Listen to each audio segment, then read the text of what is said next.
Hello students, this is Nisha Agarwal and welcome back to learn with Alice classes. अच्छा, अब हम क्या करने वाले हैं, एक्सरसाइज 12.4 डिस्कस करेंगे। अब तक की क्लास में हमने एक्सरसाइज 12.3 ख़त्म कर ली थी।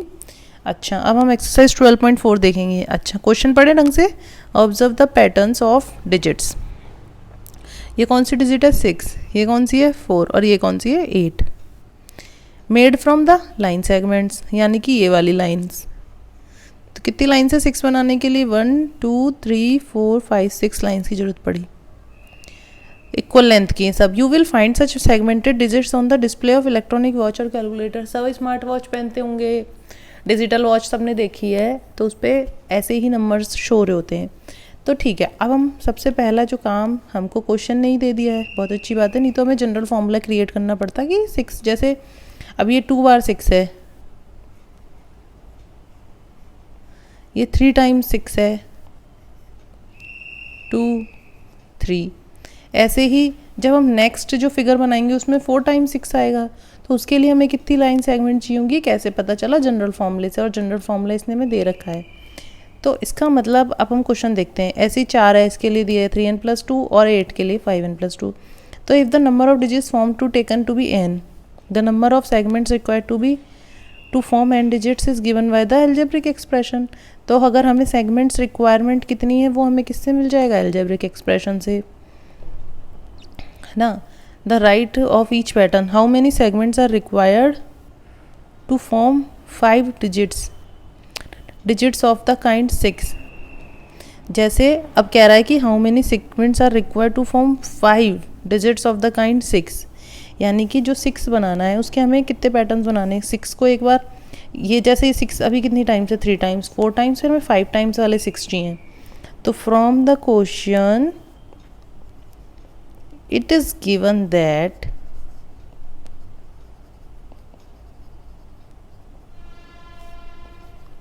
pattern for digit 6, यानी कि ये वाला, is 5n+1। ठीक है, सो सेगमेंट्स, पार्ट ए हो गया इस क्वेश्चन का। सेगमेंट्स रिक्वायर टू फॉर्म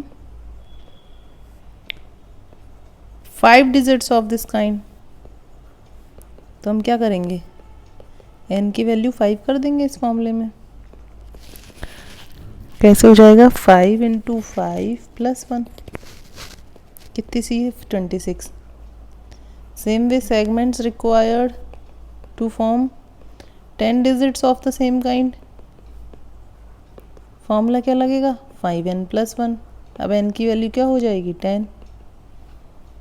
तो 5n+1, तो कितना हो गया? 5 × 10+1, तो 5 × 10 50+1। फिर थर्ड वाला, सेगमेंट्स रिक्वायर टू फॉर्म, अब कितने डिजिट पूछिए इसने हमसे? 100 डिजिट। आप सोचो, अगर आप जनरल फॉर्मूला नहीं जानते, अलजेब्रा नहीं जानते, तो आप इतनी बड़ी बड़ी चीज़ें इतनी चुटकियों में बता पाते नहीं। इसीलिए अलजेब्रा का जन्म हुआ। n की वैल्यू 100, तो 5 × 100+1 क्या हो गया? 501। क्लियर है यहाँ तक की बात? समझ में आ गई? इसका अगर हम बी पार्ट देखें तो अब हमें क्या बनाना है? 4। तो सेम प्रोसेस चलेगा। तो for pattern this we have general formula, क्या आएगा बताओ? खुद बताओ सोच के।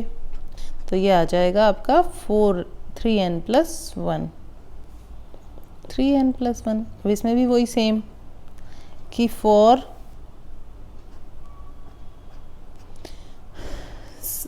5 digits of this pattern segments required are,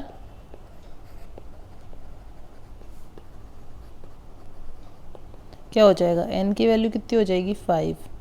तो पुट कर दो 3 × 5+1, 16 आ गया। फॉर 10 डिजिट्स बाकी सब सेम रहेंगी। n की वैल्यू कितनी हो गई? 10। तो 3 × 10+1 कितना हो गया? 31। और फॉर 100 डिजिट्स के लिए क्या करेंगे? सेगमेंट्स चाहिए होंगे कितने हमको?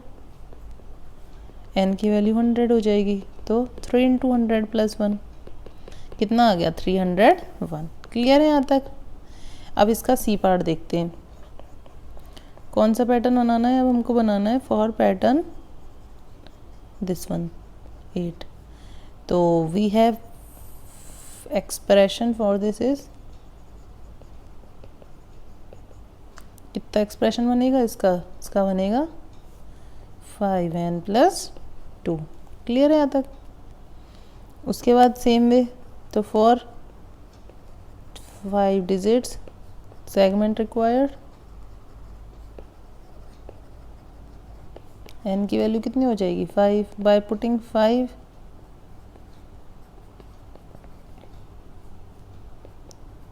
27। Same way for 10 digit segment n is equals to 10, तो 5 इंटू 10 प्लस 2 कितना हो गया 52।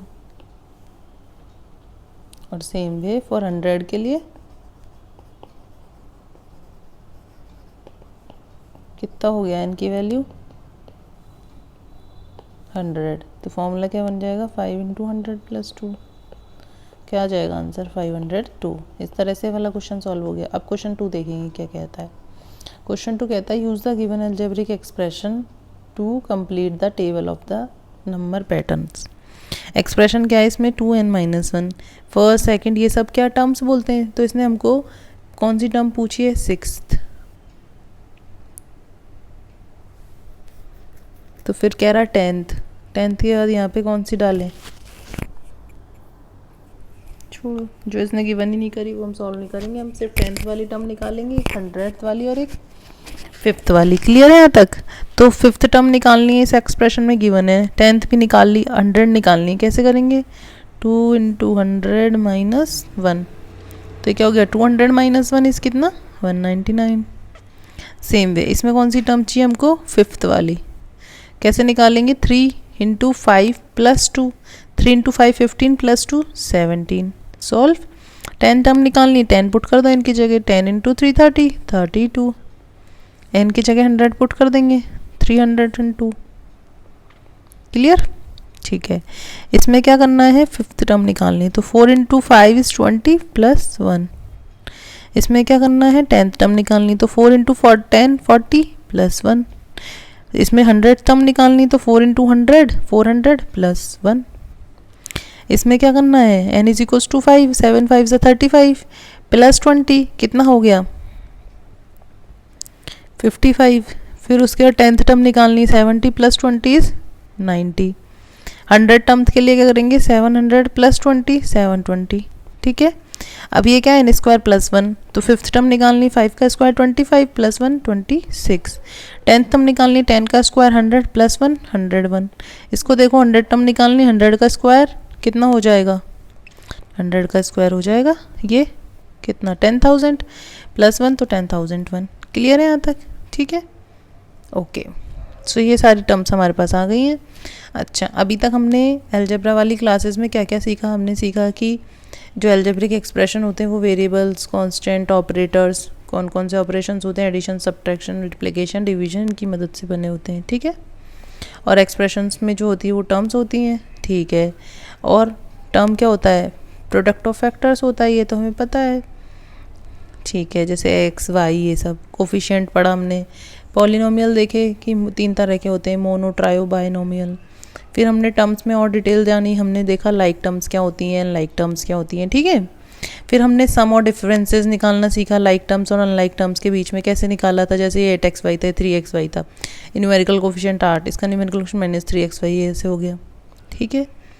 और हमें पता है एडिशन में लाइक टर्म्स ऐड हो जाती हैं, अनलाइक टर्म्स जैसी हैं वैसी ही रह जाती है। ठीक है। हमने वैल्यू ऑफ एक्सप्रेशन निकालना भी सीखी by the method of substitution. हमने LHS से RHS में ले जाना भी सीखा किसी वेरिएबल को या किसी टर्म को with the help of West Indies वाला जो है हमारा ट्रिक। ठीक है। और हमने रूल्स एंड फार्मूलाज निकालना भी सीखा, जनरल फार्मूला निकालना सीखा इसकी मदद से, जैसे एरिया ऑफ रेक्टेंगल बना दिया LB, है ना। और सीक्वेंस बनाने के लिए हमने पैटर्न बनाना सीख लिया, जैसे ये 11 है, इसका 21 आ रहा है, 31 है, 41 है, कितने का डिफरेंस है इनके बीच में 10 का, इसके बीच में 10 का, इसके बीच में 10 का। तो हम देख सकते हैं अगर 10 में एक टर्म को मल्टीप्लाई कर दें तो ये कितनी बन रही है 10n+1 कैसे 10 × 1 + 1 नहीं होगी 11। 21 का देखें तो 10 × 2 + 1 तो 21। समझ में आ रहा है ये। तो इस तरह से हमारा अलजेब्रा वाला चैप्टर कंप्लीट हो रहा है। इसके बाद हम क्या करेंगे, इसके बाद हम चैप्टर नंबर 1 से शुरू करेंगे। चैप्टर 1 है इंटीजर्स। अब सारे टफ टॉपिक्स हम कर चुके हैं, हम इजी टॉपिक्स करेंगे। इंटीजर बहुत इजी टॉपिक है, हम उसको डिस्कस करेंगे। Thank you, bye bye.